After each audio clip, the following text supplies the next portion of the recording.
Haleluya. Turambure Bibiliya nanone dusoma muri Zaburi twasomye mu gitondo kuko niryo jambo n'ubundi dukomeza Tasoma pale tumesoma asubuhi Zaburi uko mwene data maze kuvuga kama vile ndugu ayoboye gahunda. Zaburi 100 Zaburi 100 yose ndayisoma kuko ari ntoya n'ingufi cyane ntabwo ari ndende, ifite ibice ifite 50 gusa. Tasoma hapo kidogo. Zaburi 100. Zaburi 100 murongo wa mbere tugeza ku wa 5. Iyi yitwa ngo ni Zaburi yo gushima Imana. Hii inaitwa Zaburi ya kumshukuru Mungu. Mwabari mwisi mwese mwe muhimbarize muvugirize Uwiteka impundu, mukorere Uwiteka munezerewe, muze mu maso ye muririmba, menye yuko Uwiteka ari we Mana, niwe waturemye natwe turabe, turi ubwoko bwe, turi intama z'umucanyace. Mwinjire mu marembo ye mushima, no mu bikari bije muhimbaza, umushime umusingize izina rye, kuko Uwiteka ari we mwiza, kuko Uwiteka ari mwiza, imbabazi ze zihora iteka ryose. Murava uhoraho ibihe byose. Amen. Amen. Mana twongeye kugushima nanone. Hallelujah. Turaguhimbaza kubw'umugoroba w'umwiza ungwe kuduheza, kuko kuva dutandukanye hari abandi barangije urugendo, ariko twebwe utugiriye neza impuhwe kandi twongeye guterana. Mana ubihimbarizwe. Turakuraritse kugira ngo jewe umugaragu wawe ndetse na mwene data dufatikanije duha imbaraga, duha ubushobozi, mwene data abashe kubona amagambo meza asobanura, natwe mwami Yesu dushoboze kuvuga nk'uko wabitegetse. Mana ubwoko bwawe bwicaye uheze kumva no gutahura, kuko Satani ndabizi kuko iyo dutangiye kuganira azana mu kwongora kwinshi, ndetse benshi bagahuga ijambo ryawe rikabarenga, ariko umwuka w'Uwiteka Imana afashe kumva no gutahura, byose bikorerwe kugira ngo icubahiro kigarukire wowe Mana, mu izina rya Yesu niko tubisenze kandi twizeye. Amen. Amen. Bwana asifiwe sana. Amen. Nongeye kubarasuhuza mu izina ry'umwami wacu Yesu Kristo. Na wasalimu mara tena katika jina la Yesu Kristo. Twabonanye Imana wale ambao tumeonana na wale hatukuonana, Mungu wangu. Tugiye komeza rya jambo. Tunataka kuendelea na neno hilo. Kandi Imana ije kumfasha mvuga umwanya muto. Na Mungu akuje kunisaidia ninene kwa muda kidogo. Ngo abaririmbyi nabo nabandi birimo bagomba gukora. Ndiposa wengine wapate nafasi. Twongeye kubararika abakuru n'abato. Tunawaalika mara tena wakubwa kwa wadogo. Abo dusengana n'abasengera handi. Wale ambao tunashiriki pamoja na walioshiriki mahali pengine. Ngo witwa Idahosa Benson Idahosa Nigeria. Ambaye anaitwa Idahosa wa huko Nigeria. Yaravuze ngo isi yose ni paruwasi ya Yesu. Amesema dunia yote ni parokia ya Yesu. Isi yose ngo ni paruwasi ya Yesu. Dunia yote ni parokia ya Yesu. Kubera kuko kwa maana ngo bigeze abarozi b'igihugu bisi ngo bigeze gutegura igiterane cy'abarozi ku isi yose. Wachawi duniani wamewahi kufanya mkutano, kandi cyo giterane cyari kubera Nigeria. Na huo mkutano ulikuwa umeandaliwa kufanyika ya Nigeria. Barozi babandi bafite ibyangombwa bya leta. Wale wachawi ambao wana vitambulisho za serikali. Bandi babandi bagira mu gushimisha n'umugenzi. Si wale ambao wana kusifu na bafite ibyangombwa bya leta. Hao wana vitambulisho za serikali. Cyari giterane cyabo. Ilikuwa ni mkutano wao. Bukeye ngo baravuga ngo kizabera Nigeria. Wakasema mkutano huo utafanyikia Nigeria. Benson Idahosa yari umukozi w'Imana. Idahosa alikuwa mtumishi wa Mungu. Yari umukozi ukomeye. Alikuwa mtumishi wa Mungu. Aravuga ngo nta giterane cy'abarozi cobera muri Nigeria akiriho. Akasema hakuna mkutano wa wachawi unaweza kufanyika Nigeria akiwa bado hai. Haiwezekani kabisa. Nawe wogitegura wohakana. Na wewe wakiandaa unaweza ukakana. Imbaraga ufite kurabona ko ongea. Nguvu ambazo unazo unaweza ukakana. No rero. Kwa hivyo ngo arabitangaza Idahosa. Akatangaza hadharani Idahosa. Kera ngo hari yashitse umukuru w'abarozi yari yaje guteguza igiterane. Kwa maana tayari mkuu wa wachawi alikuwa amewasili. Ngo aje kuri televiziyo y'igihugu. Akaenda kwa runinga ya serikali. Choge hari atwaye umugabo witwa ni Babangida. Kulikuwa rais alikuwa huyo mzee. Ngo atangira aravuga ati nonje twe gutangira ko numvisha amajwi y'umuntu uhavuga ngo ndico giterane kibi. Akasema tunataka kuanza mkutano lakini nimesikia funufunu ya mtu ambaye anasema haiwezi kufanyika. Huyo ni nani huyo? Ninde wobuza igiterane kera tungikoranye? Ni nani ambaye anaweza kuzuia mkutano huu? Ntibishoboka. Haiwezekani. Ni yitonda natitonda tuzova hano yapfuye. Ajihadhari, kama hajihadhari tutatoka hapa akiwa amefariki. Benson ngo ashikwa nico bita ngo ni hasira takatifu. Benson akashikwa na kiburi takatifu. Ngo yamahaguruka arirukanka musanga kuri televiziyo y'igihugu. Idahosa akasimama akaenda mpaka kwa runinga ya serikali. Waravuga ati noneho nahabikemukira. Akamwambia sasa tutadhihirisha hapa. Igihugu cyose kyakireba. Inchi yote ikitazama. Ukome ifite imbaraga. Kwa sababu una nguvu. Ni uri bugaragare. Yule ambaye ana nguvu ndiye atakayeonekana. Yaravuze ngo Amesema nta giterane cy'abarozi hakuna mkutano wa wachawi kizaba Nigeria ngiharije we Benson ambayo itafanyika Nigeria mimi nikiwa bado hai. Undaravuga ati wewe ubusikiterane. Mwingine akasema je, wewe unaweza ukazuia mkutano? Ngo baje mpaka gatoya. Wakaweza kubishana kidogo. Ariko ngo aramubwira ati none tugiye kureba ukomeye. Akamwambia sasa tunataka kutazama ni nani ana nguvu. Benson aramubwira ngiye kubara gatatu. Benson akasema ninataka kuhesabu mara 3. Udasezera muri no studio. Kama hutaaga kwa hii studio, uragwa hano bakureba. Wewe utakufa hapa kama unaangaliwa. Benson ngo aratangira arabara. Benson akahesabu. Rimwe. Moja. Umuroza arikomeza. Mchawi akaweza kusimama. Kabiri. Pili. Ngo yumva kumurira umuzamuka. Akasikia moto inawaka. Ngo aravuga ati asigaye rimwe. Akasema imebaki moja tu ni kuangamize. Urashaka mbare? Unataka ni hesabu? Ngo aravuga to yaendeme ndatsinze. Akasema nimekubali nimeshindwa. Ngo ayemera gutsindwa. Akakubali kushindwa. Babangida ngo ari ruhuta cyane president. President wa nchi akasimama. Aravuga ngo uhereye none igiterane cy'abarozi kirashize cyane muri gihugu. Akasema mkutano wa wachawi sasa umeisha. Kama murozi n'abanjemwe bose basoke bose batanga. Na hata wote ambao walikuwa wameingia tayari watoke wa nje. Asohotse Benson. Alipotoka Benson yigeze kuyobora kanisa yarifite abashikristo 5,000. Aliwahi kuongoza kanisa ambalo lilikuwa na 5,000 washirika.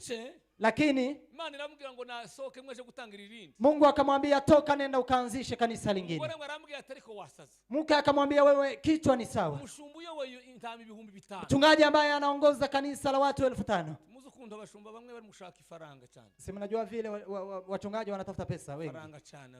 Wanatafuta pesa sana. Faranga nazo zigira ububasha. Pesa zina uwezo. Ariko mukanya nari musoma igitabo. Lakini nilikuwa nasoma kitabu. Ubu nyine sohotse ntashe. Nilipotoka hapa nikienda nyumbani. Aransa ngosome ngo ahantu hambwiye ngo nikaangukia pahali barameniambia ngo hari ibintu 4 biruta ifaranga. Kuna vitu 4 zaidi ya pesa. Ibintu 4 ngo biruta ifaranga. Vitu 4 ambazo ni zaidi ya pesa. 4 biruta ifaranga. 4 zaidi ya pesa. Haleluya. Amen. Wewe nabitage kubisoma nzabikomeza minonosore neza. Nitaenda kusoma vizuri. Hanyuma ngo ibyo munanira aragenda atangira. Alafu akaenda akaanzisha kanisa. Musi wa mbere ngo aje musi y'igiti. Siku ya kwanza akaenda chini ya mti. Araririmba. Akaimba. Araririmba. Akaimba hakupata hata mmoja. Habe no kubona numwe. Hata mmoja. Arataha. Akarudi nyumbani. Musi wa kabiri aragaruka. Siku ya pili akarudi. Araririmba. Akaimba. Arasense. Akaomba. Habe kubona numwe. Hata kupata ndururu. Aratasha. Akarudi. Musi wa gatatu ngo aragaruka. Siku ya tatu akarudi. Hakupata. Musi wa kane. Siku ya 4 wararirimba. Akaimba. Arasenga. Akaomba. Ngo yari musi y'igiti. Alikuwa chini ya mti. Aho hafi ngo hari muri centre. Kulikuwa ni town kabisa. Ngo abona umurwayi ikimuga cyari kiruhande rwa kitamo gitagendaga. Akapata kilema ambayo hiko na miguu. Akaramubwira ngo nayihuta agenda kije kugihagurutsa. Roho akamwambia nenda ukamsimamishe. Arihuta. Akaenda kwa haraka. Akamshika mkono akasimama. Alipoinuka ngo hakizwa uwo munsi 3,000 zakira Yesu. Kaokoka watu 3,000 wakampokea Yesu. Atangira irindi paruwase. Akaanzisha parokia nyingine. Uwo munsi yavuze iryo jambo. Niyo siku akasema neno hilo. Isi yose ni paruwase ya Yesu. Akasema dunia yote ni parokia ya Yesu. Hano sio paruwase ya Yesu gusa. Hapa si parokia ya Yesu. Musenga sio paruwase. Na hata pale mlapo mshiriki si parokia ya Yesu. Dunia yote ni paruwase ya Yesu. Ni parokia ya Yesu. Haleluya. Kurimo turagana ijambo rivuga ngo hejuru yi gushima Imana. Tunazungumza juu ya neno ya kusema kumshukuru Mungu. Kitondo twavuze ngo gushima. Asubuhi tumesema kushukuru. Ni igikorwa. Hiyo ni kazi kigaragaza ambayo inaonyesha kuzirikana kuweza kujali ibyo Imana yakoze, kutambua yale Mungu aliyoyafanya. Hanyuma alafu Imana yabiguhaye, Mungu aliyekupa ukagura ko yibwira ngo warakoze. Unamwambia Mungu ubarikiwe, umefanya vizuri. Abana yaguhaye mwabadamu na watoto waliokupa wake, wogira usufata umwanya ukavuga ngo Mana nagushimye kuko wampaye. Unaweza kuchukua muda na kusema Bwana nakushukuru kwa sababu umenipata. Kwa sababu kuna wale mlioleka pamoja lakini wao hawajapata watoto. Harabani mwavukiye rimwe. Kuna wengine mliozaliwa pamoja muungana ambao ni lika moja. Ibo baragiye ngo bagire nk'amezi 2. Hawa wameenda mpaka miezi 2 wakafa. Wewe urachahari. Wewe bado upo. Hiyo ni impamvu yotumshimira. Hiyo ni sababu ya kumshukuru Mungu. Harabani mwavukiye gihe kimwe. Kuna wengine mliozaliwa siku moja. Utamaso urabona. Wewe una macho unaona. Ariko ibo babaye impunzi. Lakini wao wamekuwa vipofu. Hiyo ni impamvu yotumshimira. Hiyo ni sababu ya kumshukuru Mungu. Harabani mwavukiye rimwe. Kuna wengine mliozaliwa pamoja. Wao ni vilema. Wanga wanatembea chini. Lakini wao unatembelea kwa miguu yako. Hiyo ni sababu ya kumshukuru Mungu.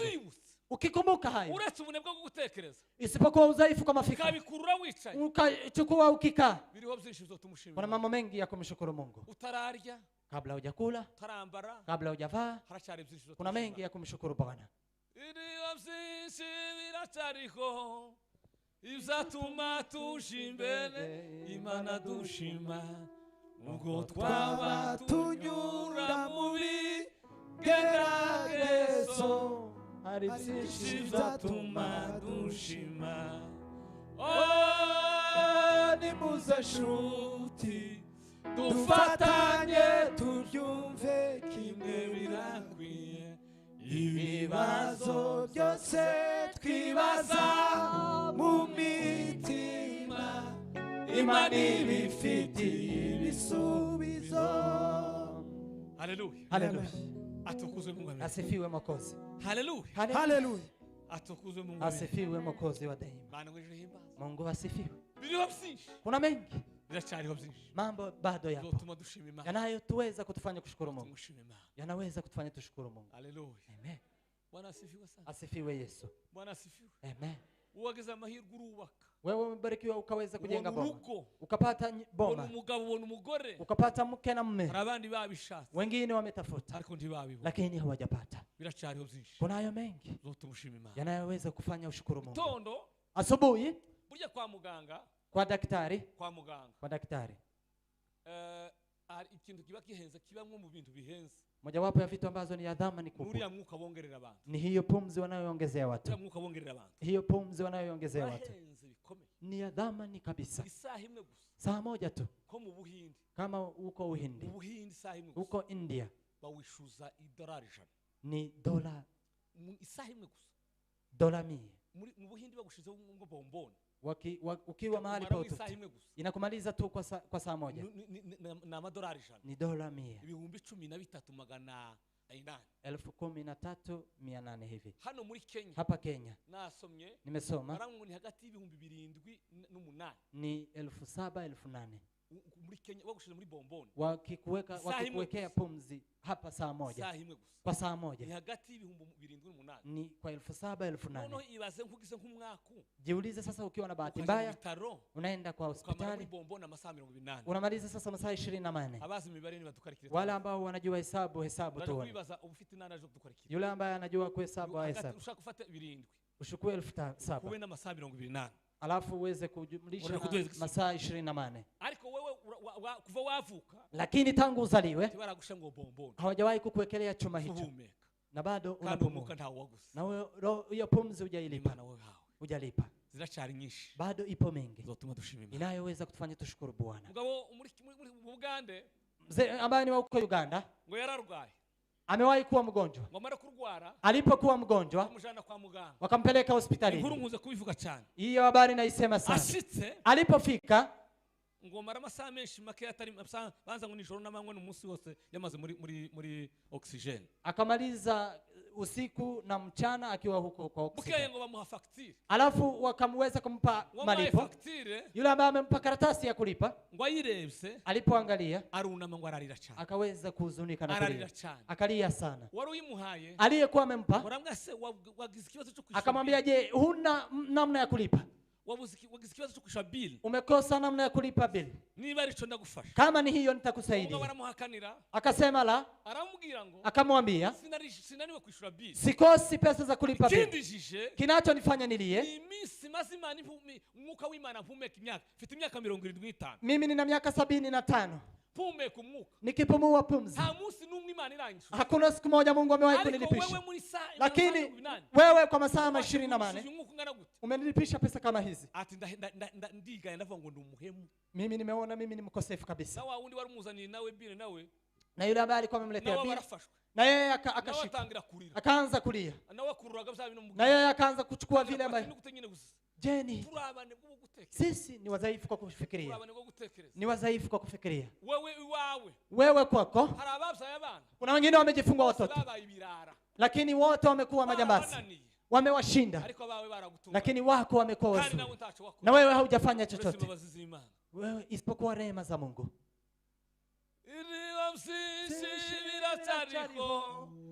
Izatuma tuzimbere Imana dushima. Kutwaba tunyura mu bigeragezo hari byinshi byatuma dushima. Nimuze nshuti dufatanye tubyumve kimwe birakwiye ibibazo byose twibaza mu mitima Imana ibifitiye ibisubizo. Amen. Nangahe papa muri Kenya 168 ijoro na manywa, usiku na mchana unalipa hizo pesa zote. Mumvise muri Kenya? Mmesikia? Ubashije kuba muri oxygene ya masaha 28 ukikaa kwa hiyo chuma oxygene masaha 20 ni 1100 na 60 nangahe na 60 na muri twese muri aha ngaha 68. Ko murumva kuko iyo bili yo kwishura umugabo igasimba, hiyo bili unaweza ukalipa muri abo ngabo watosha kuyishura naje sidimi kwa hao watatu ambao wanaweza kulipa 138 ku masaha 1168 kwa masaha 28 siwezi kulipa kabisa. No bazagubase tumwe rubiri muri oxygen. Sasa maliza wiki mbili kwa hiyo oxygen. Kubaga imyaka yawe uvutse ukube umwuka ufashe iyo karikire baduhaye. Sasa ukichukua hiyo hesabu weza kujumlisha sasa na miaka ambayo umeimaliza. Imana iguha facture. Mungu akikupa facture unaweza ukalipa nini? No kuba na 12 wa. Sasa uweza kujumlisha na 12. 12 ni myaka reka mvuge n'umwaka. Miezi 12. N'umwaka. Mwaka. Ukubizo 168. Chukua hiyo 1168. Ugize ubwanye bwo kumara umwaka uri munsi oxygen. Alafu sasa usikie ukiwa na bahati mbaya kumaliza mwaka mzima ukiwa hapo kwa hiyo oxygen. Sikiliza sasa vile sisi ni wadhaifu kwa kufikiria. Nabibonye papa. Umeona? Milioni 2 nangahe? Milioni 2 n'ibihumbi 16.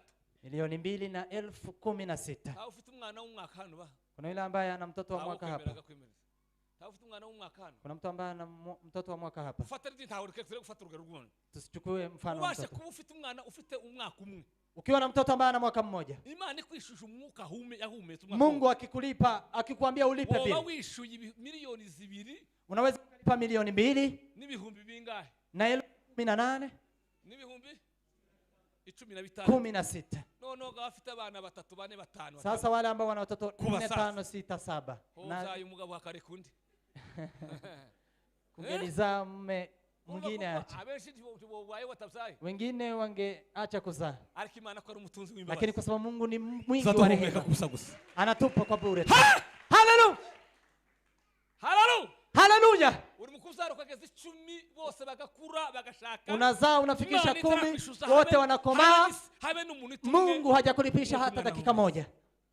Maana niyo gushima. Mungu ni wa kusifiwa. Birachahari bizinshi. Mambo bado yako mengi. Utuma dushima Imana. Ambayo yanaweza kutufanya tumshukuru Mungu. Mengi yapo. Ni mengi kabisa. Lakini neno hili lina nguvu kwangu. Nasekeje abantu ejo bundi. Nimewachekesha watu juzi. Abo twari kumwe twataramanye mu banaseri mu kabiri. Wale ambao tulikuwa nao huko Rwanda. Rwanda nandabwiye Imana ngo Imana umpishe ntagira bambona. Rwanda nilikuwa nimeambia Mungu unifiche. Ariko n'umuntu wanteye igipindi gusa. Sijui mtu ambaye amenibembeleza. Kwa sababu sikuwa na maana Imana umpishe baza bambona ntibambona. Nilikuwa nimemwambia Mungu anione lakini wasinione. Unifiche. Kandi niko byagenza henshi. Na imekuwa hivyo kwingi. Ntarama kaza. Nilikuwa nakuja lakini si. Wasonga mse kutumutahatugiza pasi. Wanasema kwa nini utuhubiri? Hamna shida. Ariko nanje nanigize ukuntu. Lakini hata mimi nimekuwa nimejifanya vitu. Shenzo kuweza. Musi umwe nakwepse umugiye ko nikuserambonye kuti tubije ngambone ndamukwepa namucanza canza namba kajaketi namucanga canza amani cyangari yankanyuma data yicaye materana ngo umuntu gasohoka wicaye hano kuko jewe nta mutima cyubero ibyubahiro ntavugira pi nta kintu nakamwe kuko ngo bambone bande no gusoma sinza nsoma kugira ngo nubaka abana nasoma ngo niyubake hata kusoma nasoma ndio nijijenge mimi. Amen. Amen. Ariko nyine birakunda hano abantu sinzi umuntu wagumye kumpata sinyine ndakunda ndagenda. Lakini mtu mmoja akanibembeleza mpaka nikaenda. Agangana umubwiriza ukuntu nagiye noneho ngeze muri Dwani y'abarundi barashitse bazambwira nsango wataye ubwenge bakazabambaza ngo se bakamaze bambaje nkabasubiza bitari. Walikuwa wananiuliza ninawajibu vitu ambazo sielewi. Babonye ko umuntu ndasasa umutwe. Ni kama wameona mimi nimekuwa mwenda wazimu. Mmoja ameniuliza na kuuliza. Wewe nduri kumva ndikukubwira.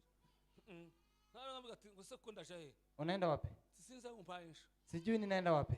Aramvitukirana. Akaniangalia. ariko byari byatewe kuko gihaguruka lakini nilikuwa nimesimama, narimo ntekereza ijambo ry'Imana, nilikuwa nafikiria neno la Mungu. Soma Danieli, nikasoma Daniel, nani ni igitabo cha Danieli, nilikuwa nasoma kitabu cha Daniel. Bambwira impamvu zirindwi, wakaniambia sababu 7 zatumye Danieli akiranukira mu buretwa, ambazo zimemfanya Daniel aweze kuwa mwenye haki katika utumwa. Ari umuretwa yafashe matekwa, akiwa ameshikwa matekwa, ariko ngakomeza gukiranukira, lakini akaendelea kuwa mwenye haki. Kandi kimenyesho na kitakachodhihirisha nuko yanze byo kugeza umwana, kwa sababu amekataa chakula cha ufalme. Wewe uvuga ngo bakubwira ngo uje gusangira na Ruto ipa kwa Ruto, wewe wakikwambia uende ukula pamoja na Ruto. Mama shawe wengi hapa hangaha mmoja hapa yo bategeka gusangira na wewe ejo mu gitondo saa 6, anaweza kuambia utakula kesho saa 6, banza bo kwigaba nko mu sinzari hale hegereye aranga akakataa. Bwana asifiwe sana, amen.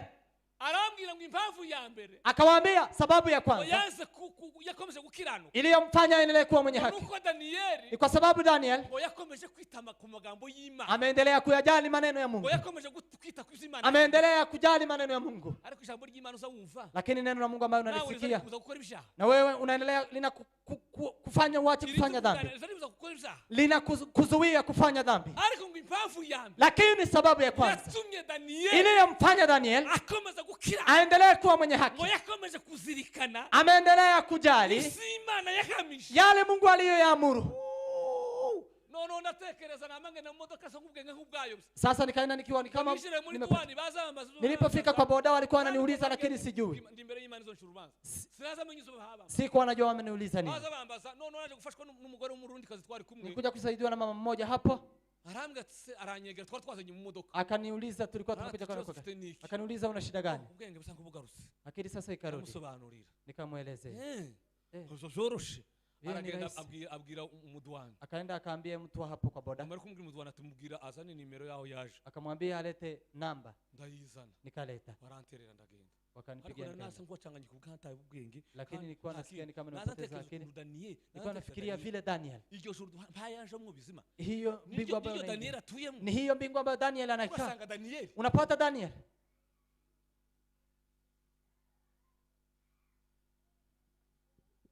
avandimwe tuve mu mahimba, ndugu zangu, tuache toka kwa hayo ambayo umeenda, hayatakusaidia. Ya ulimwengu yatapita, izo mwisi bizahisha, yale ambayo mnaamini mnatumaini yataisha. Haleluya.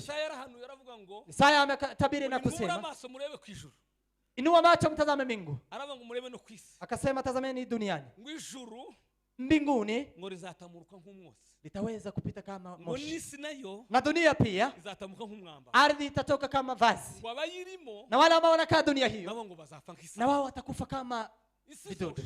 Dunia itaisha, dunia itaisha. Hizi ni habari za ukweli, hizi mambo ya kuwachemsha. Hata kama watu wamezubaa, hatujui siku, hatujui nyakati, lakini tunachokijua tukiwa tumezitizwa na neno la Mungu, siku Yesu atakuja, Yesu atarudi, Yesu atarudi, atarudi Yesu, Yesu atarudi, Yesu atarudi, Yesu atarudi, Yesu atarudi, atarudi mfalme Yesu, atakuja kutubeba uko yabisezeranye natwe azaza. Katwihute, twende kwa haraka, turegutinda ili tusikae. Haleluya, haleluya. Mugitondo twavuzemo impamvu, turavuga impamvu zirindwi zatuma dushima Imana. Asubuhi tulikuwa tumesema sababu 7 zinazofanya tushukuru. Tumesema sababu ya kwanza, twavuga impamvu ya mbere ngo urukundo rw'Imana idukunda. Sababu ya kwanza ni kulingana na upendo wa Mungu kwetu. Mungu anakupenda na wewe, na wewe inakupenda. Ndipo sana tupa pumzi ya kupumua na tusilipe, hatulipi. Mungu anatupenda, Mungu anakupenda, anakupenda, Mungu anakupenda. Amekuumba, akakuumba, anakupenda. Haleluya, haleluya.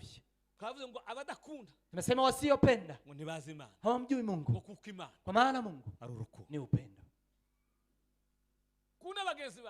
Penda ndugu zako. Yesu yaravuze ngo byari byanditswe ngo, Yesu amesema ilikuwa imeandikwa, ukunda bagukunda, penda wanayokupenda, wangu mwanzi wao, uchukie yani haikuchukia. Lakini akasema mimi nimebadilisha, kunda bagukunda, penda wanayokupenda na upende wanaokuadui. Penda na wale maadui, wapende, wapende. Amen. Haleluya, haleluya, haleluya. Bwana asifiwe sana. Amen. Atukuzwe Mungu wewe. Asifiwe Mwokozi. Ahimidiwe Bwana wa majeshi. Ahimidiwe Mwokozi. Hallelujah. Hallelujah. Amen. Hallelujah. Takabiri. Pili. Twavuze kubera impamvu dushima Imana. Tumesema sababu pili ya kumshukuru Mungu. Ngo nuko Imana idutunze. Ni kwa maana Mungu anatufanya tuishi. Imana itubesheje. Mungu anatufanya tuishi. Imana igize gute? Mungu amefanyaje? Tubesheje. Anatufanya tuishi. Ngani serani saravuga ngo. Mwandishi ameandika na kusema. Paulo abyandikira ngo n'abakorinto. Paulo akawaandikia Wakorinto. Arababwira ngo ntacyo mufite. Akawaambia hakuna kile mnacho. Ngo mutahawe. Ambacho hamjapewa. Ngo niba mwaragihawe. Kama mmepewa. Ngo ni kuki mwiyataka. Kwa nini mnajivunia kama wasiopewa? Ntacyo dufite. Hatuna chochote ambacho hatujapewa. Amatwi dufite. Masikio tunayo ni Mungu aliyetupa. Pumzi tunayo ni Mungu aliyetupa. Miguu tunayotembelea ni Mungu aliyetupa. Wake na wazee pia tunao. Watoto tunao. Pesa tunazo ni Mungu aliyetupa. Hayo yote yametoka kwa Mungu.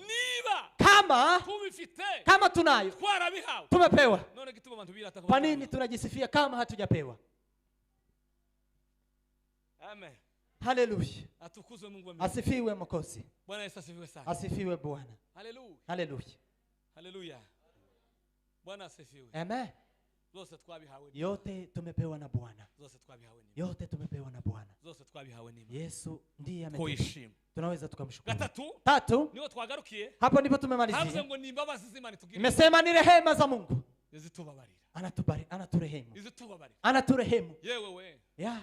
Imana izizo amafuti yacu twose. Bwana anajua makosa yetu. Imana iza mafuti yako. Mungu anajua makosa yako. Ayo wakoreye Mamba. Yale uliyofanya huko. Ayo wakoreye Kasarani. Uliyofanya Kasarani. Ayo wakoreye Uvira. Uliyofanya Uvira. Ayo wakoreye Roisambo. Makosa uliyofanya Roisambo. Yani tukuria migoroba nao umutima wako. Hizo jioni na wewe moyo wako inakukumbusha. Hari ibintu bitatu, hari ibintu bibiri bizu umuntu neza. Kuna vitu mbili ambazo zinamfahamu mtu vizuri.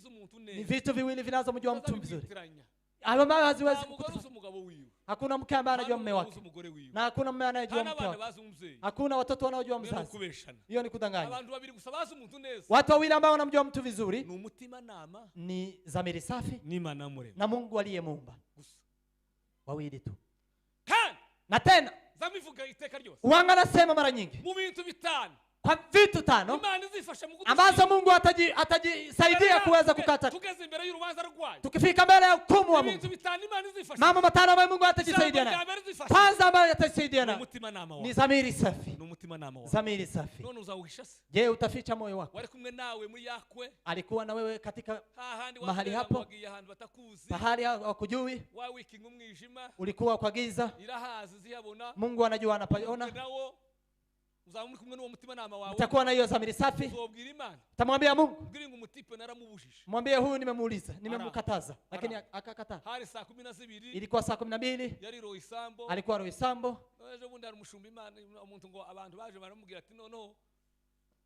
Kuna mtu watu amekuja na kumwambia, Wakristo wako wanakujanga kunywa pombe hapa juzi. Akaenda naye akaenda kuangalia ni ukweli. Akapata mtu ambaye walikuwa wanajuana. Akasema umekuja kufanya nini? Akasema rudi. Unataka kuni letea hasara siku ya leo. Customer wale ambao ni wa kigafla, wengi ni Wakristo wako. Hakuna yule anaweza kuingia ukiwa hapa. Nenda. Na hao wengine ambao wanajificha pasta, dhamiri safi itawahukumu. Dhamiri safi ya. Lakini kwa nini hatufi? Impamvu tutarimbuka kandi turabanyabyaha, data arakomeye, data agira imbabazi, data arakomeye, data agira imbabazi. Ezekiel akandika, arandika ngo nta mahoro umunyabyaha. Akaandika hakuna amani ya mwenye dhambi. Ndivyo Bwana anasema. Hata kama unaweza kujishikamisha, lakini wanauoga. Wao ni watu wa kushtuliwa. Wanashtuka kwa sababu wanaendelea kushtuka. Lakini Bwana ni wa rehema. Bwana anawalinda huko mpaka watoke huko, wanatubu, wanaweza kuongozwa. Kwa hivyo sababu, kwa sababu ya rehema za Mungu, hiyo ni sababu ya kumshukuru. Sababu ya 4, twende haraka. Haleluya. Haleluya. Ngo ni jambo ryayo yaduhaye. Ni neno lake alilotupa. Biblia yaduhaye. Biblia aliyotupa Bwana. Bwana asifiwe. Haleluya. Biblia jambo ryayo. Biblia neno la Mungu. Neno la Mungu tamu. Neno la Mungu tamu. Neno la Mungu tamu ni tamu sana we. Jambo ry'Imana ryiza. Jambo ry'Imana ryiza. Jambo ry'Imana ryiza ni ryiza cyane we. Rirari imfubyi ni ryiza. Ifashe ingorwa ni ryiza. Jambo ry'Imana ryiza ni ryiza cyane we. Mugabo muri Afrika y'Epfo, na ambaye ni wa Afrika Kusini, ngo yigeze kubisha utari babiri. Amewahi kuwa rafiki wakiwa wawili. Ngo buce ababanzi, alafu akakuja kuwa adui. Agashesho gadaga nisi nta bushuti buhabo. Huku duniani hakuna urafiki. Bakeya kandi abandi na dushesho abashesho. Ni wachache tu. No ngo buce bamaze kwangana. Walipochukiana, aragenda ngo yica mugenzi wiwe. Akaenda na kumuua ndugu yake. Ndetse ngo yarafite umwana wiwe umuhungu amuca amaboko. Alikuwa na mtoto wake kijana akamkata mikono. Akabaki akiwa kilema bila mikono. Ariko wa mwana kubira Imana ni munyembabazi. Lakini kwa sababu Mungu ni wa rehema, Mungu akambariki. Yubaka orphelina ikigo cy'imfuvyi muri Afrika. Akaweza kujenga mahali pa mayatima. Ngo bukeye, alafu wa mugabo nawe arafa. Huyo mume akafa. Ndetse n'umugore warafa. Na mkewe akafa. Bafuye. Walipokufa, abana babo barandaga. Watoto wakawa wa muhungu wakawa chokora. Huyo kijana isachi ya maboko, ambaye babake alimkata mkono, akajua hawa watoto wamebaki hivyo, akaenda kuwaleta. Nenda mkawalete, mkuja ni wale. Wakaenda wakawaleta, wakawaingiza. Walipowalea, asubuhi moja akaenda akaandika kwa mlango wa gate. Akaandika na kusema, kwa sababu hii mimi nimeweza kulipisa kisasi. Nimeweza kulipisa kisasi kwa adui ya baba. Nimeweza kulipisa kisasi adui wa baba. Kulipisa kisasi kwa baba yake. Hakuenda waue watoto hao. Kulipisa kisasi. Amekuja na kuwalea. Alafu akaandika, akasema nimeweza kulipisa kisasi kwa wale maadui wa baba zangu. Nimeweza kulipisa kisasi. Sababu gani iliyomfanya afanye? Hakuna lingine. Ni neno la Mungu ambalo lilikuwa moyoni mwake. Kama limefika ndani yetu, inaweza kubomoa kuta, linabomoa ucherati, linabomoa ushawi, linabomoa utuki, linabomoa hisia, linabomoa, linamaliza, alafu linajenga amani, furaha, utu wema, itumaini, inajenga kwa sababu ya neno la Mungu. Ni sababu ya kumshukuru Bwana, kwa maana kuna wengi waliotafuta lakini hawajapata. Kuna wale pombe imewashika, wanasema Bwana ungenisaidia nipone, ambao hawajashika. Kuna washerati ambao wametekwa, anatoka kusherati, anasema ungenipasa nitoke, hajatoka huko. Hamuna neno la Mungu ndani yake, anafanya hayo yote hasiweze kutoka.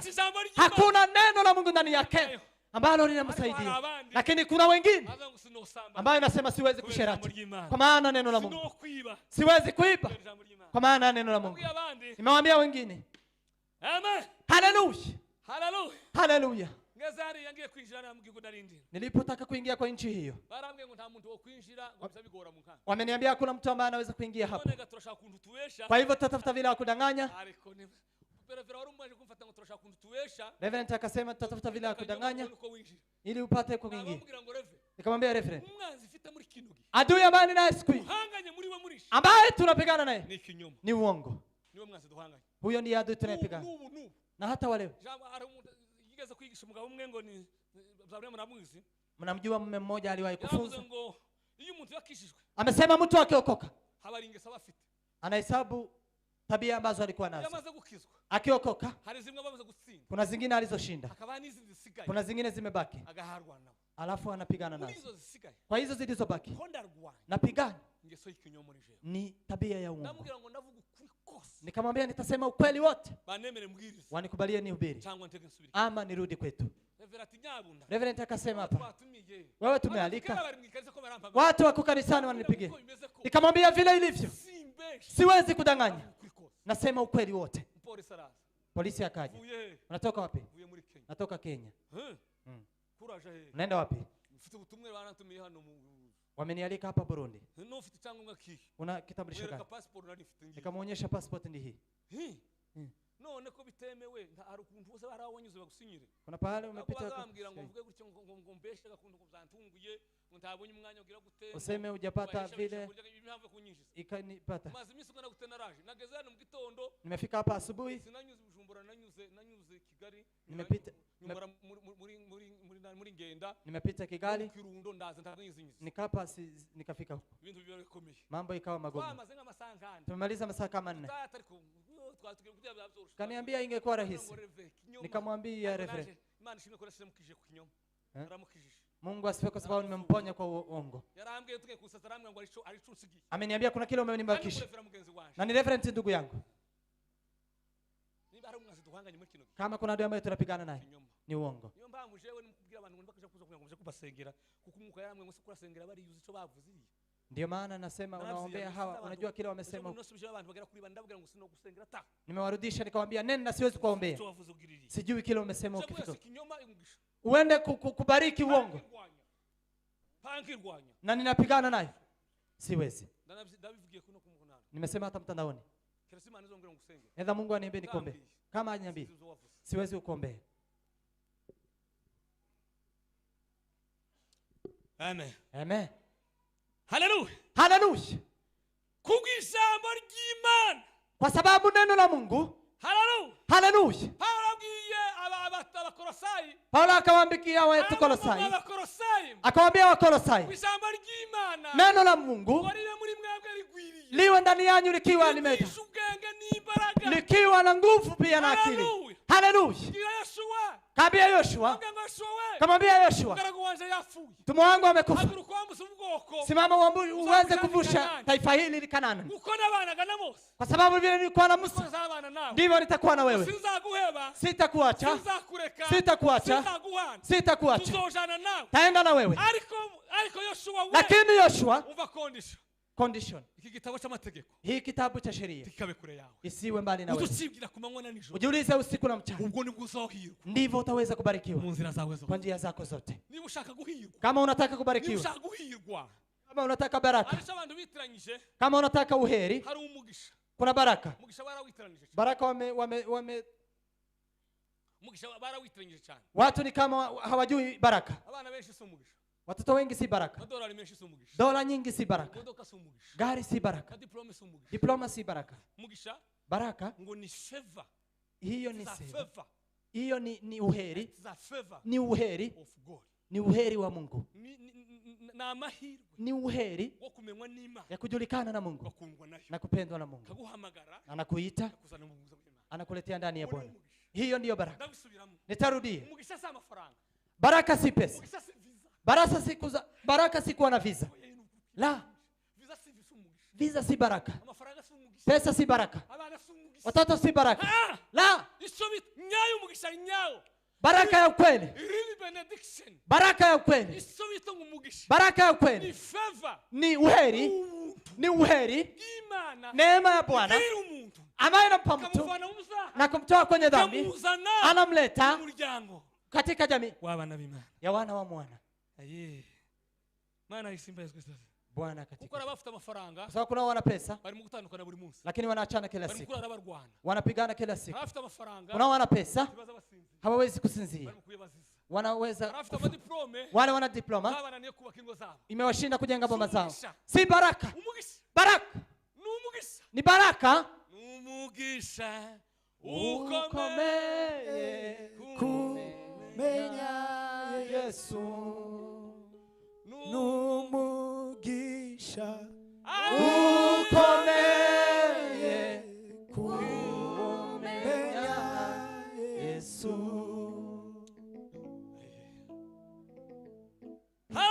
Hallelujah.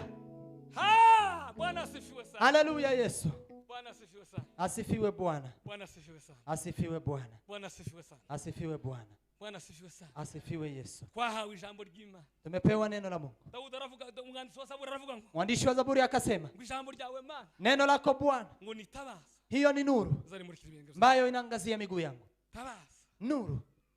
Inayoangazia Kasema hilo neno lako Bwana nimeliweka ndani ya moyo ili nisije nikakukosea. Yeremia akaandika kasema nalifurahia neno lako kama vile nimepata matunda mengi. Akasema nilipolipata nimelila, nilipofika ndani ya tumbo langu nimekuwa furaha kwangu kwa maana nimeitiwa jina lako. Neno la Bwana ni nzuri. Biblia ni nzuri, ina utamu. Biblia naringiye gukora akantu nyine nuko turi kuri kamera. Amen. Ariko izi kamera nazo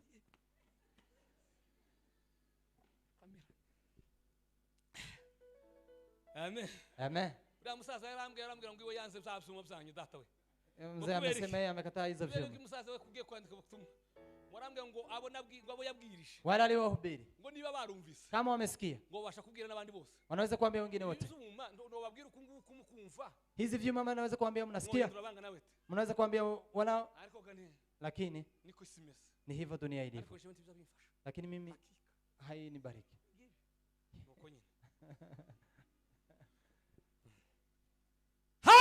Hallelujah.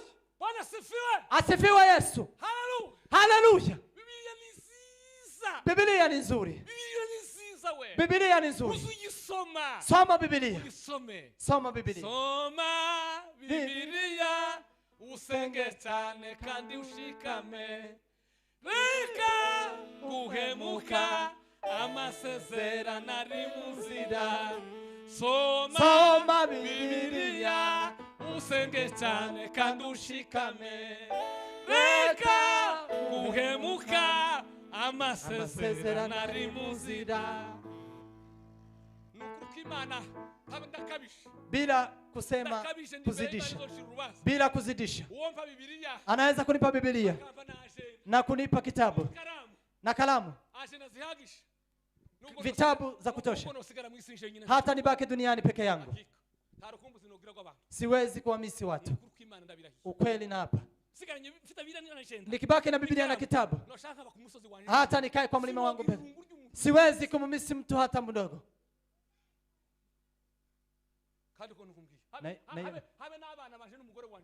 Na hata mke pia na watoto. Ni ukweli. Hiyo ni ukweli. Kwa sababu Biblia imeshachukua nafasi kubwa ndani yangu, imeweza kutoa vitu zote. Biblia. Biblia wewe maana warakoze kutupa Biblia. Biblia Bwana umefanya vizuri kutupa Biblia. Fanya vizuri kutupa Biblia. Warakoze kumpa Biblia. Fanya vizuri kutupa Biblia. Kwa utasoma Biblia. Wewe ambaye usome Biblia. Amahoro ugira wewe. Amani ambazo unazo. Uziva na utasoma Biblia. Unatoa wapi na furaha bila kusoma Biblia? Hallelujah. Hallelujah. Hallelujah. Hallelujah. Hallelujah. Atukuzwe Mungu amina. Asifiwe Bwana.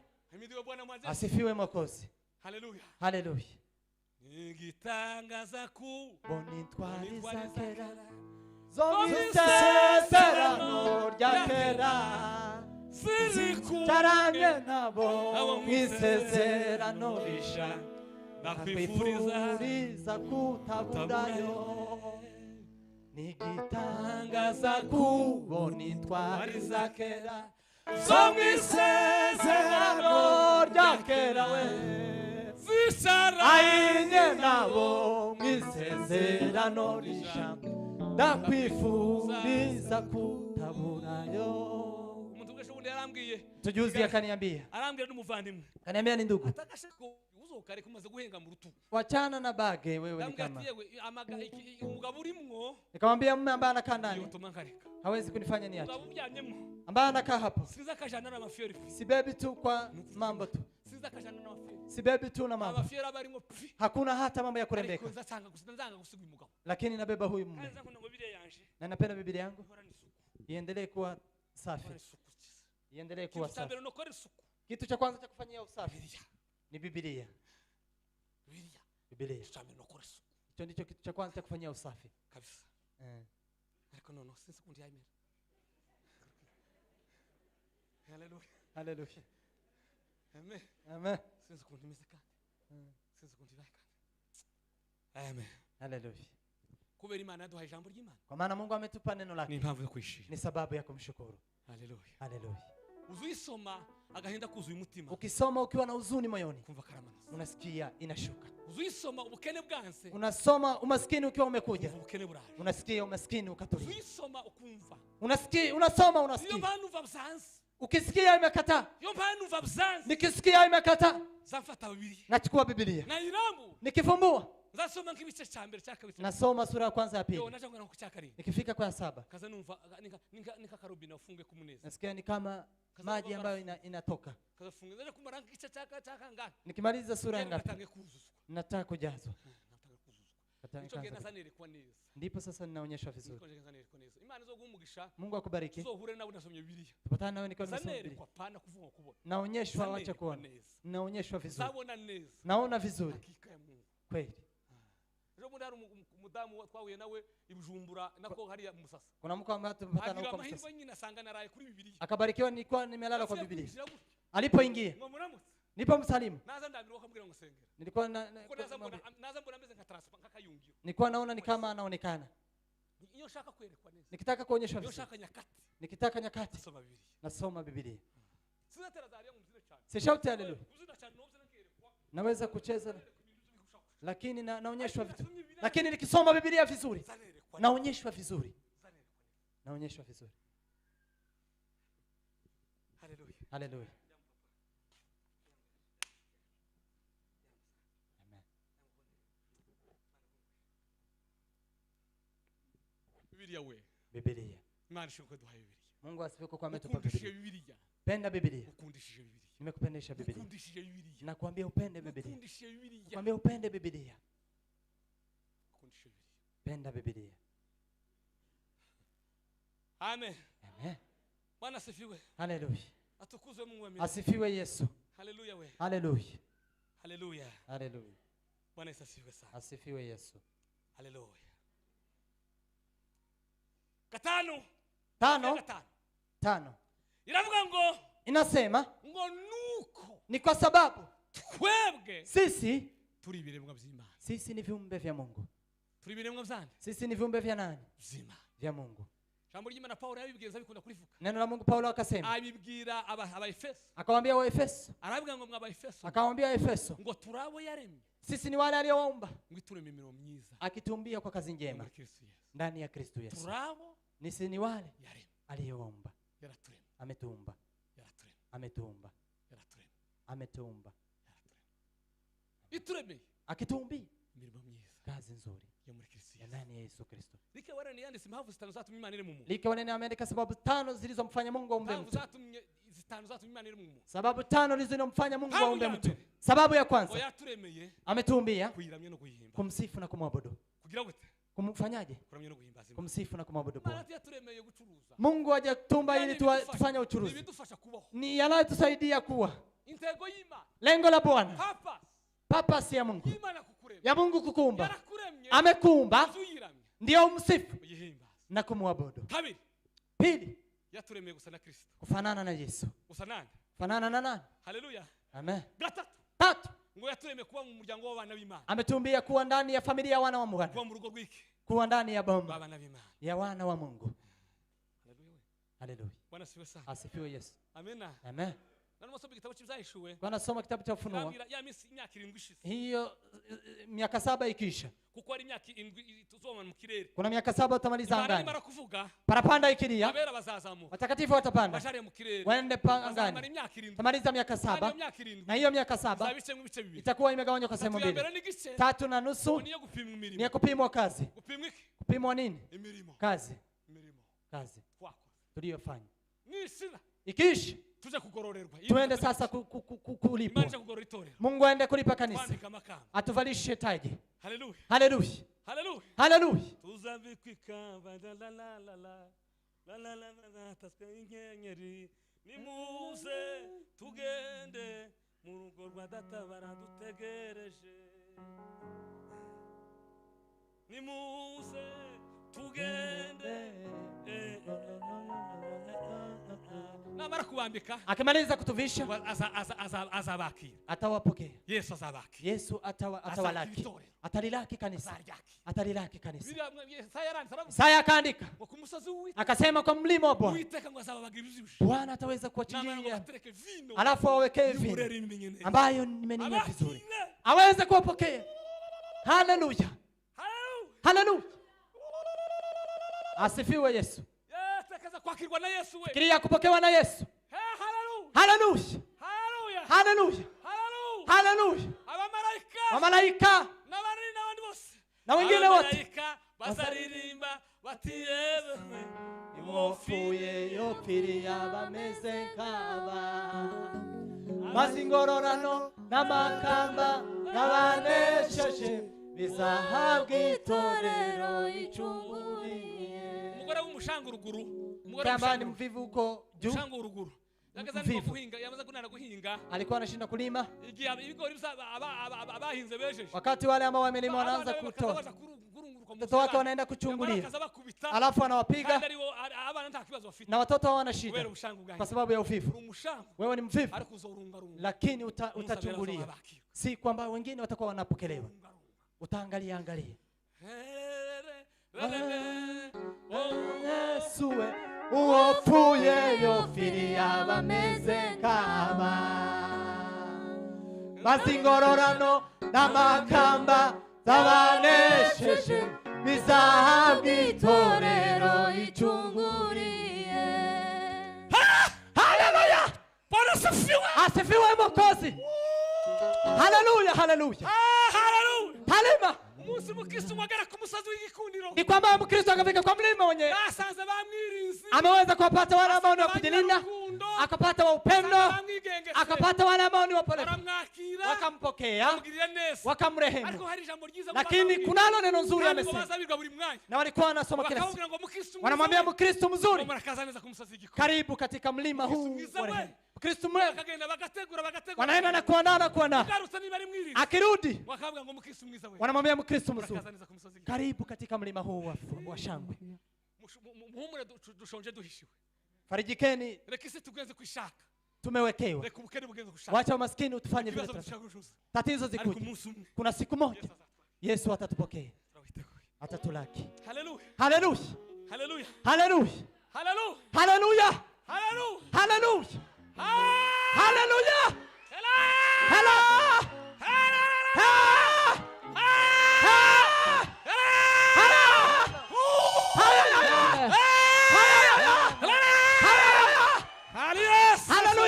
Katika jina la Yesu.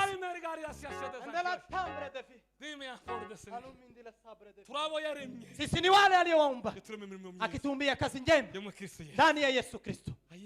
Haleluya Yesu. Juzi nimefikiria,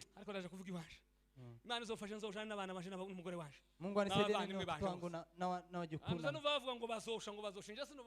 Mimi siwezi kusema atachomeka.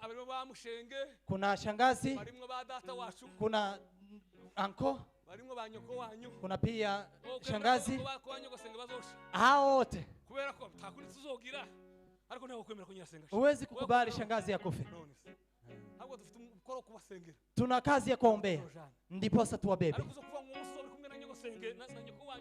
Siku utakuwa na hao wote wa jamii. Kama unajua huko jehanamu hakuna mtu aliyeenda huko. Asifiwe. Amen. Amen. Bwana asifiwe. Asifiwe. Kote kuna navyo nonika. Acha rumanya wao. Haleluya we. Haleluya. Ndanezerewe kandi Mana we. Haleluya. Oja mwijuru bagenzi mwigangane. La la la la la la la la. La la la la la la la la la la. Chombanje we nawe tukazamubona uwo mwami wabamutangaje.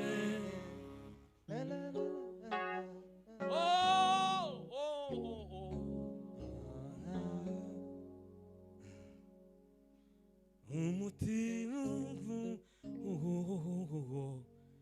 yebambonye ko bikiza nasanga Uwiteka kankomeza kamberi yanikingiye uremere wese no kwiganya kugira ngo tibiciye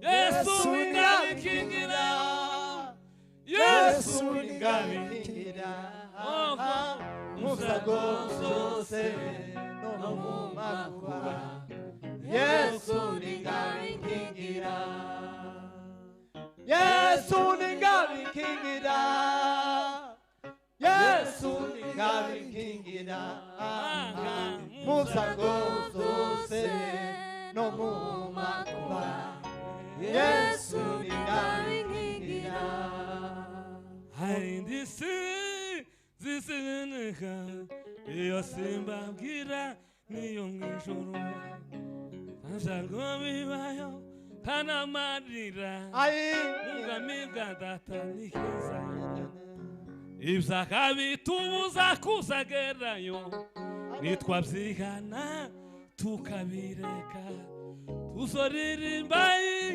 haleluya yowe ubwami abe n'aba Yesu niyo bari baranezerewe tuzababona yowe ubwami bwa data ni heza yowe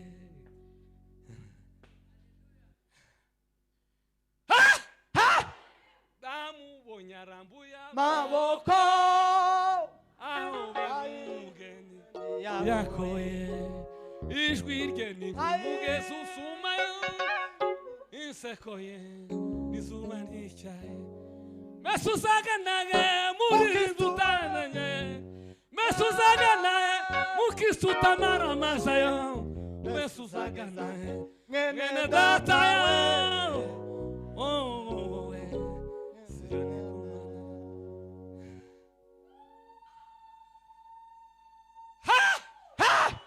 atukuzwe asifiwe Mwokozi haleluya haleluya atukuzwe asifiwe Mwokozi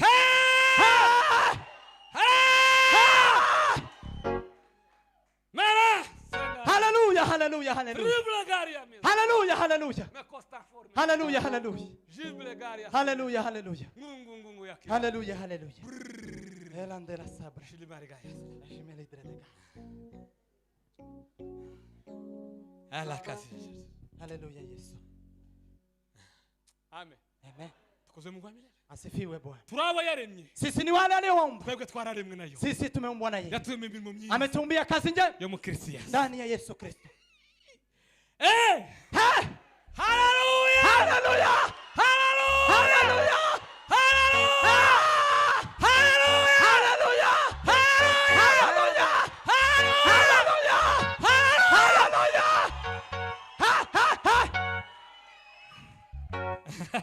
sikia Palema tanime gashiwe tendre devisation forme des et bandit la sabre de vie ndamubonye arambuye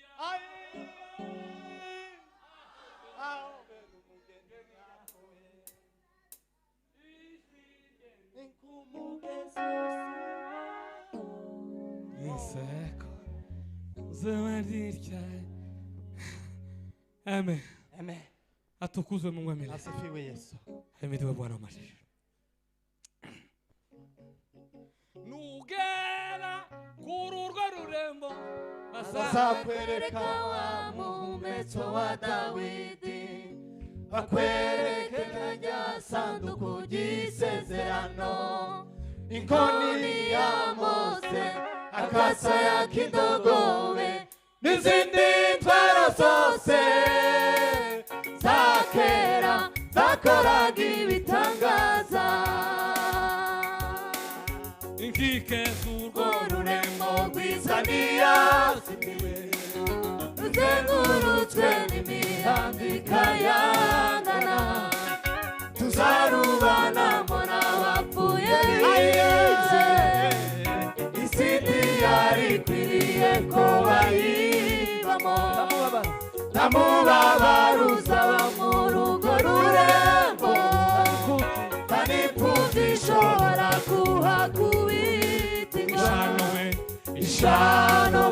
batazajyayo ngo babane na Yesu muri birori bisano ku batazajyayo ngo babane na Yesu muri birori biteye agahinda mwene data kubona abantu bateye ijuru umugongo kubera gutinya Apuroni abandi bagarukiye nzira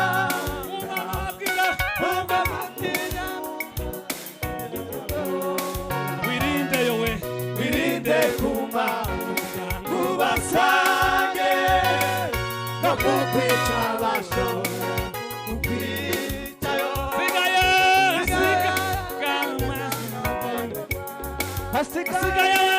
hasigaye gato maze mboneye amavu yangura ku murimo mubwira abahaye gusubira inyuma mubabwira yuko niba yo muri urwo rugendo bihwanye n'ubwiza tuzabona mu ijuru mubwira abahaye gusubira inyuma mubabwira yuko imibabaro yo muri urwo rugendo bihwanye n'ubwiza tuzabona mu ijuru.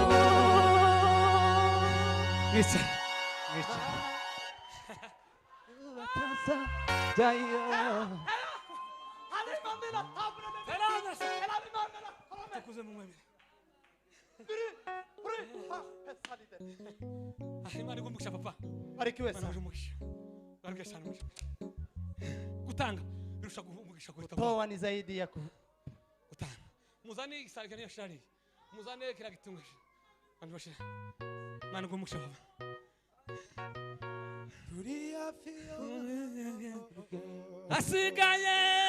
asigaye gato maze mboneye amavu yangura mu murimo mubwira abahaye gusubira inyuma mubabwira yuko imibabaro yo muri urwo rugendo bihwanye n'ibyiza tuzabona mu ijuru.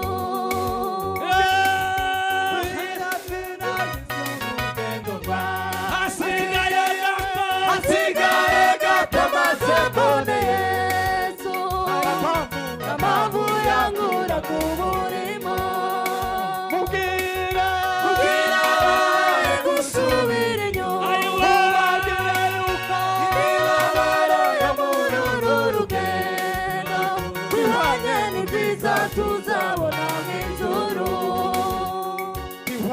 n'ibyiza tuzabona mu ijuru bihwanye n'ibyiza tuzabona mu ijuru bihwanye n'ibyiza tuzabona mu ijuru. Ntudatinya santare ziba mu nzira ntugatinye gahinda gasanze akabuza tuzahaba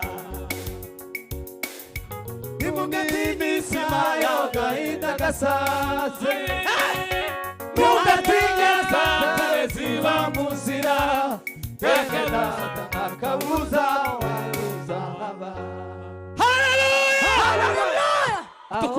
Asifiwe Yesu. Bwana asifiwe sana. Amen. Shima Imana. Tushukuru Mungu. Baada kurangiza wenda sija kubirangiza. Hatutakuja kumaliza. Hari uburyo bune tuzadushima mu Imana. Kuna namna nne ya kumshukuru Mungu. Hari igihe turirimba. Kuna wakati tunaimba. Tukayishimisha indirimbo. Tunamshukuru kwa nyimbo. Hari igihe dusenga. Kuna wakati tunaomba. Tukayishimisha magambo. Tunamshukuru kwa maombi. Hari igihe ducuranga. Kuna wakati tunapiga nzenze. Kwa sababu ya kumshukuru Mungu. Kuna wakati tunatoa mambo yetu. Kwa maana ya kushukuru Mungu. Sura yubutse. Hii sura ambayo imekuja. Ni kumshukuru Mungu mkitoa sadaka. Shukuru Bwana. Shukuru Mungu. Shukuru Mungu. Shukuru Mungu. Shukuru Mungu. Shukuru Mungu. Shukuru Mungu. Kwa sababu Mungu amekuumba. Haleluya. Haleluya. Atukuzwe Mungu amina. Asifiwe Yesu. Haleluya. Haleluya. Haleluya. Bwana asifiwe. Asifiwe Yesu. Ntudatinya santare ziba mu nzira takabuza abatuye imitima y'abibeza bagira umutima w'urukundo bakwiyegereza bageze baza mu rurembo Siyoni bagira umutima w'urukundo bakwiyegereza bageze baza mu rurembo Siyoni gira umwete wo kuzaba n'abandi mu rugo rurembo.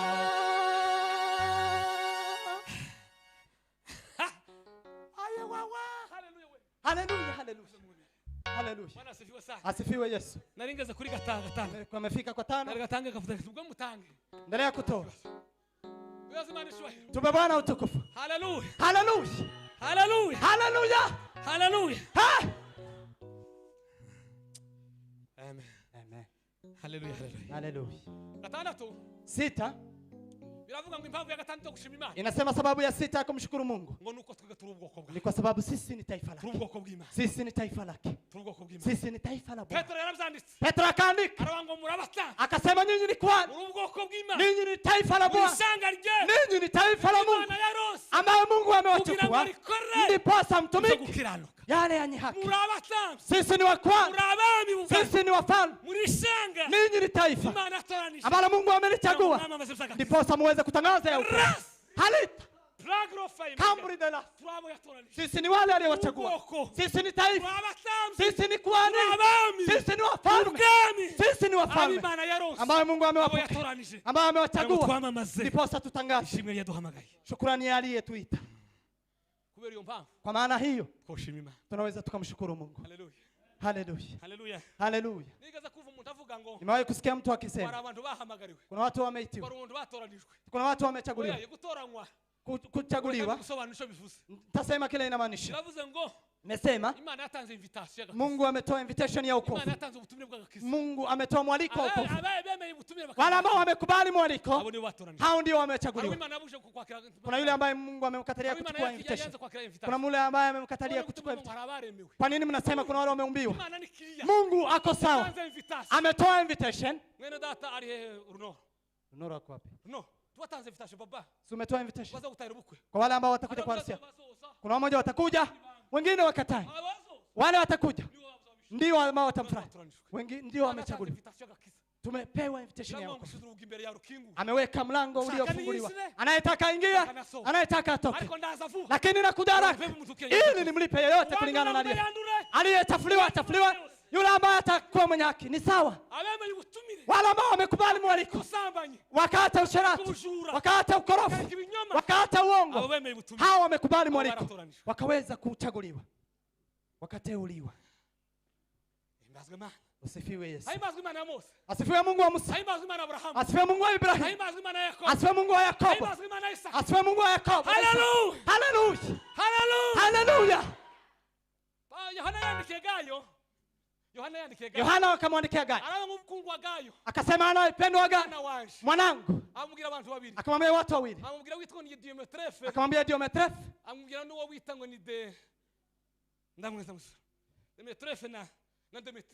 Demetrefe pia na Demetrio. Demetrefe na Demetrio. Demetrefe amesema mambo matatu. Amesema Diometrefe huyu ni mume mbaya. Wanga anapenda kujiweka mbele. Pili, anapiganisha wa kanisa. Tatu, anakataa hata kuwabeba wageni. Na anawasisitiza wengine wasiwabebe. Diometrefe ni mbaya. Anakataa, anapenda kujiweka mbele. Anakataa watu wa kanisa. Na tena anakataa kuweka wageni. Na hata anawasisitiza wengine kuwakataa. Lakini Demetrio ni mzuri. Na hata ukweli ambao tumepewa inaisikiza ni mzuri Demetrio. Kwa maana hata ukweli unadhihirisha. Sisi ni wale aliowachagua. Sisi ni taifa takatifu ambalo limeitwa kufanya mambo yenye haki. Tutangaze shukrani aliyetuita. Haleluya. Haleluya. Bwana asifiwe. Asifiwe. Kuravuze gukenyera. Cyakabiri cyanyuma. Ibya bindi zo ndama bivuga mwihuta n'ibyo ngo ndi. Ushaka kwandika zo ndebe ndabimuhe. Anayetaka kuandika akuje nitampea. Impamvu yakatuma dushima Imana. Sababu ya saba ya kumshukuru Mungu. Ngo ni migambi myiza Imana idufitiye. Ni lengo nzuri ambayo Mungu anayo kwa sisi. Mungu anayo mipango mizuri kwa sisi. Ambia ndugu yako Mungu ana mipango mizuri kwa wewe. Mwambie Mungu ana mipango mizuri kwa wewe. Ambia ndugu yako Mungu ana mipango mizuri. Mungu anayo lengo nzuri kwako. Haleluya. Haleluya. Ni ukweli Mungu ana mipango mizuri kwa maisha yako. Mungu ana ukweli mipango mizuri. Amemwambia Yeremia. Akamwambia ninakijua kile nataka kuwafanyia. Si kibaya bali ni mema. Ndiposa niwashike kwa maisha yatakayokuja baadaye. Haleluya. Haleluya. Haleluya. Haleluya. Haleluya. Haleluya. Ninachokijua kile nataka kuwafanyia si mabaya, ni mazuri. Ndiposa niwashike maisha ya yale yatakayokuja baadaye. Mungu ana lengo nzuri kwako. Amesema hatutakuwa mikia, tutakuwa kichwa. Hatutaweza kukopa mataifa, bali watatukopa. Wataweza kutukopa tukiwa na bidii ya kuweza kutii neno hilo. Haleluya. Haleluya. Nusoma gutegeka kwa kabiri. Ukisoma gutegeka kwa kabiri Deuteronomy kumbukumbu la Torati ibice 28 umurongo wa mbere 28 mstari wa kwanza kugeza ku 14 mpaka 14. Hayo imigisha 14. Kunayo baraka 14. Imigisha 14. Baraka 14. Imigisha 14. Baraka 14. Hiyo twirirwa turwana. Hiyo ndio tunakimbilia. Ndio tunayokimbilia. Tunakimbilia.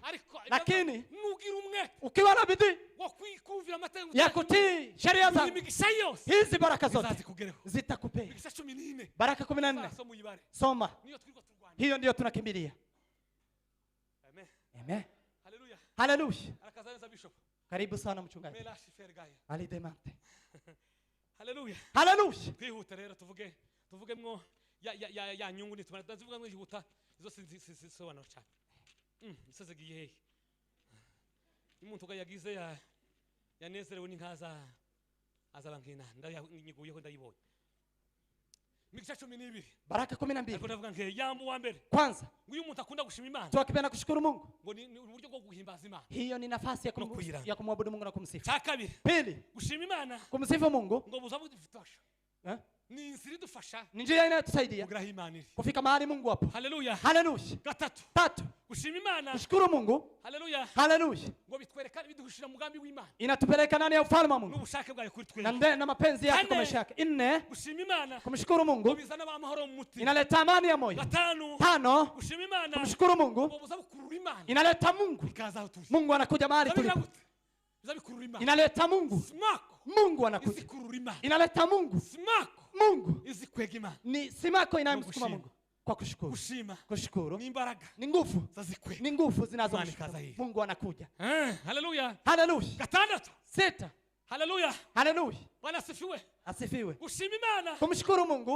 Wakuza umutima unyuzwe. Wanga inaleta moyo wa kusifu. Moyo wa kuridhika.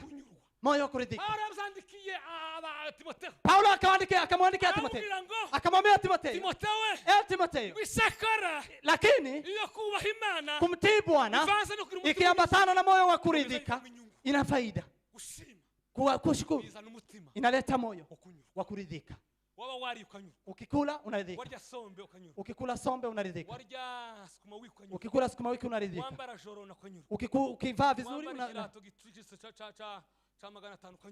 kivaa kiatu ya 500 unaridhika. Unaridhika. Amen. Amen. Haleluya. Haleluya. Bwana asifiwe. Asifiwe. 7. Bwana asifiwe. Kuza gushima. Kushukuru. Ugutuma kwizera kwacu gukura. Inaleta imani yetu ikomae. Gushima. 8. Kuzana ibyishimo byo mu. Inaleta furaha ya moyo.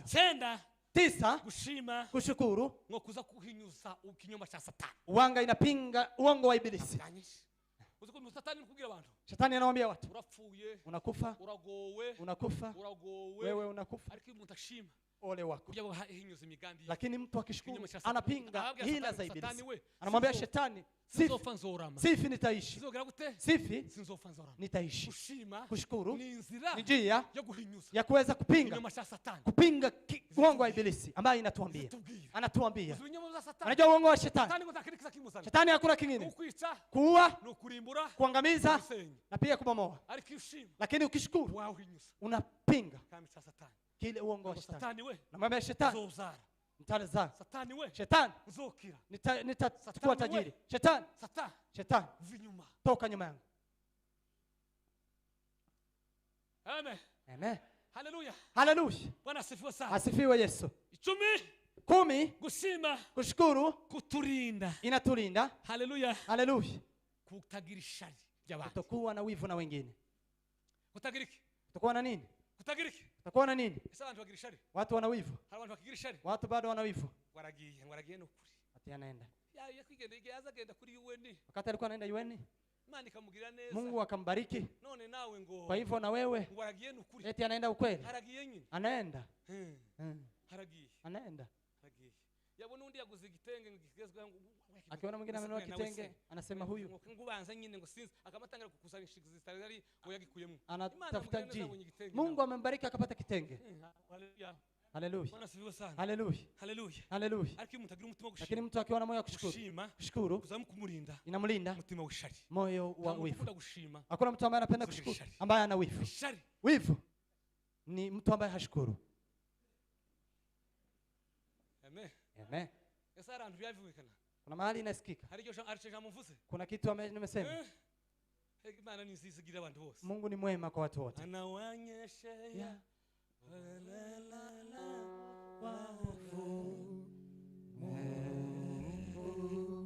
Haleluya. Haleluya. 11.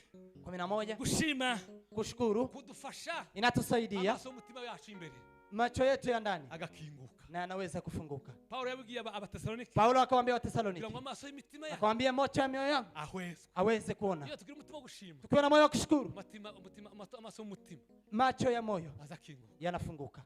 Haleluya. Haleluya. Turangize. Tumalizie. Haleluya. Haleluya. 12 gushima. 12 kushukuru. N'ubuhamya. Ni ushuhuda. N'ubuhamya. Ni ushuhuda. Haleluya. Haleluya. Niki? Ni nini? N'ubuhamya. Ni ushuhuda. Nagaze ejo bundi Rwanda. Nimefika Rwanda. Mungu aramwe ngo yafashije ngo yarafite kibazo. Maka niambia alikuwa na shida. Ngo buce nyine tibiza bimfashe nyine wa mugani. Wanga nisaidie. Ariko hamwe ni byiza. Lakini ni vizuri. Kubera ko Mungu yarambwiye ngo yari afite kibazo kinini cyane. Eta alikuwa na tatizo kubwa. Ngo kubuhamya bwanje. Akaanguka kwa ushuhuda wangu. Ngo naza nshima kuntu nagiye Uvira. Nilikuwa nashukuru nikienda Uvira. Nta faranga mfite. Bila pesa. Nukuri nikirato nani nagitiriye c'abandi. Na hata kiato nilikuwa nimekopa. Mugora arahari yari yampaye 2500 arahari sima. Mka alikuwa amenipa 1500. Muza nabandi yarahari yari wakimpaye. Ni yeye amenipa. Turaye mitamba turana n'umuhungu utarakije. Twalala uko mtamba akaniiba. Mungu tarageze ku musaraba. Ambaye hajafika msalabani. Bose baze ku musaraba. Unadhani watoto wamefika msalabani? La. Uzukenga abantu. Kenga nuzozana mwikarisa telefone yawe uzicu hange na watu bose ndibageze ku musaraba wote hawajafika msalabani. Turaza mu nzu ku mitamba akatulaza kwa nyumba moja, akaamka usiku, pesa yote akachukua akabeba. Kafika Uvira nikasoma nikashinda. Jana akaniambia nimebariki nami nikasema Mungu aliye mjibu bizima nami inijibu nakuona. Ngongera Nyabugogo. Pofika Nyabugogo. Naringiye kuvunja 1000 pesa. Kwa nataka kufanya exchange. Akanikumbatia. Nilipomwangalia nikaona ni ya kwanza kumuona. Mimi nimeona shida. Umukobwa wampobera. Huyu anayenikumbatia. Nyabugogo muri gare. Hapa kwa gari. Simjui. Ni wapi? Arana mukije cyangwa ndashaka kugira ngo ishavu. Akanisalimu akatakuwa hata nakulia. Mbona sina deni ya mtu hapa? Mbona sijafanya makosa? Acha nikwambie. Aya mashori ngo ningende ngo ngwino mbazo ngo sizunga soda hii. Ngo cyangwa zunga mbata. Unakunywa soda gani ama maziwa? Ngwino tugende ngo. Kuja twende. Wa mko kuranja. Unanipeleka wapi? Unanipeleka wapi? Kuranja naye. Unanipeleka wapi? Kristo wangu. Ati wewe ngwino ndakubwira ngo. Kuja nitakwambia. Ndavuga ati haramwe abandi nta kibazo. Nikasema kulikuwa na wengine, tukaingia. Arambwe ngo tuzamwe ati ibya soda sinzamwe soda. Nikamwambia sikunywe soda. Nabatangwa naje ndiye. Maziwa sikunywe. None kugira gute? Niba gugura amazi kandi arifite yandi. Nunua maji. Mama kugararanja na tuje kwicara hano. Akaenda tukakaa. Arambwe ati akaniambia nilikuwa nataka kukuona. Amagambo yavuze sino yavuze kanyavugira. maneno aliyosema siwezi kusema. Anaweza akafuatilia. Haleluya. Haleluya. Kushima ni ubuhamya. Kushukuru ni ushuhuda. Tukishukuru Tutuvugia abantu Imana ibikoze. tunaambia Mungu yale aliyofanya. Tunasifu Abandi nabo wengine wao bagafashwa. wanabarikiwa. Bahagira gute? Wanafanyaje? Bagafashwa. Wanabarikiwa. Uwo mukobwa yarafashijwe. Kama huyo mke amebarikiwa Uwo muhungu yarafashijwe. na huyo kijana amebarikiwa Uwo yarafashijwe. na hata amebarikiwa. Haleluya. Haleluya. Bwana asifiwe sana. Haleluya. Imana ichubahiro. Tupe Bwana utukufu. Haleluya. Haleluya. Haleluya.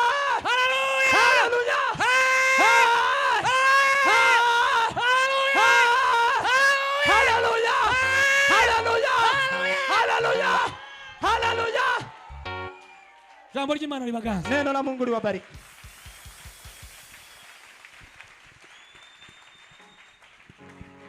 Bwana asifiwe sana.